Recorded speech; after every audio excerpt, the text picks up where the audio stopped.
I should have said over to you, Michael. Thank you. Okay, thank you very much.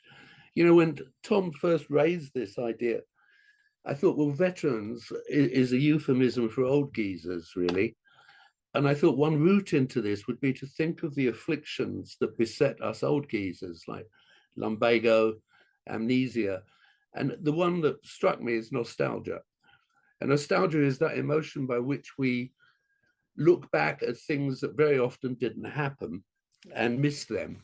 And educators are particularly beset by this delusion, I think, because we believe that things were better then, whenever then was, than they are now. So we have a kind of Eden syndrome.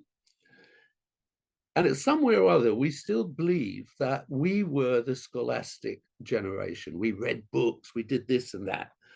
And our students don't do that anymore. So what we've done is create the myth of a generation. And we've called it Generation XYZ, the young and so forth, and invested it with stereotypes that are very negative. So we say they don't read stuff, they can't concentrate, blah, blah, blah. Now, I'm a child of the 1960s, and I can tell you my generation was far, far away from the standards of the current generation. We couldn't actually find our shoes very often. And our students go and do internships, and they occasionally turn up to class as well, it was something we never did. So I want to firstly undermine that notion that there is a decline in scholasticism, a decline in curiosity and in consciousness. Some things have changed, of course, I don't deny that. And Sora mentioned professionalization. And of course, you know, that is a very positive thing. If there's any minor downside to that, is that when we came into this field, there was no such thing as a field, actually. We came from different disciplines, and there was a certain richness in that. You know, my first degree in alchemy may not have been terribly, terribly relevant, but it did mean that we had a kind of consciousness of diverse thought. Health and safety, of course, another thing. Slightly worrying thing about health and safety is if we extend the idea of safety to include intellectual safety, we're in a very difficult area, because the idea, the coddling of the American mind is a good book about this, actually. The idea that we should defend students from disturbance is counter-educational, of course. Other things that I don't like, I sound like Jeremiah moaning here, but I don't feel totally negative all the time. The rhetoric that we use, hyperbole, exaggerations, unachievable aspirations, a thing called global citizenship. I've written something about this in the past, but then we say things like study abroad changed my life, which on the surface is a very good thing, except that it isn't. I changed my life in the active voice by studying abroad is a very positive thing to say. Study abroad changed my life mystifies the idea of abroad, is passive, and takes learning away from the student participant. Abroad will change you. We all know that's not true. I spent 3 years in Italy and learned absolutely nothing, but that's autobiography. You don't want to hear that.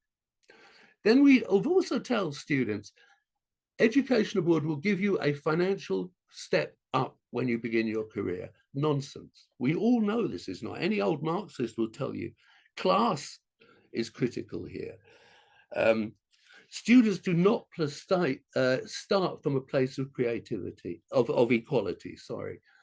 Where you studied, what's your background, those are determining factors, at least much more so than the accident of having studied abroad, I think. You can talk about athletics also gives you a start in life. And much more to say. One more thing about the culture emphasis that bothers me. I think we've, over the years, bought into the fact that cultural studies, cross-cultural studies are at the heart of what we do. And I do believe it's a mistake, a kind of weakness. Because what we do is take students from country to country. Countries are not the same as cultures. We all know that. The only people in the world who believe that the country and cultures align are ultranationalists who believe that people like me can undermine the purity of their culture. Neo-fascists believe it. And by implication, so do we. And that kind of alliance is not one I'm very happy about. Two other thoughts then. Tom mentioned, and then I really will finish. Tom mentioned the denigration of the humanities. And it's critical here. On the one hand, we talk about wanting to decolonize curriculum.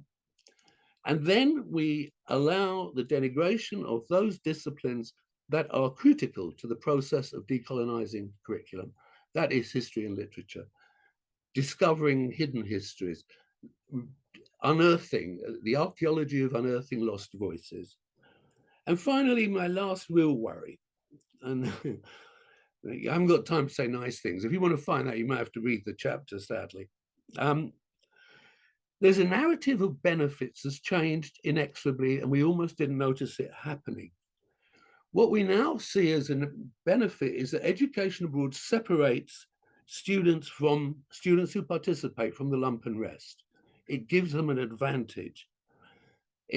Instead of breaking down barriers, which was where we started thinking, the barriers between young people across countries that are political, linguistic, social, emotional, we're reconstructing barriers. So we've brought into a kind of neocon delusion, I believe, and it disrupts and distorts the ideals that we need to get back towards, at least in the rhetoric of what we do, and we have to start to mean them. So from an old geezer perspective, if you like, this emphasis on personal benefits, personal gains ain't good. And if you want to hear more about it, you'll actually have to read my scribblings. Thank you.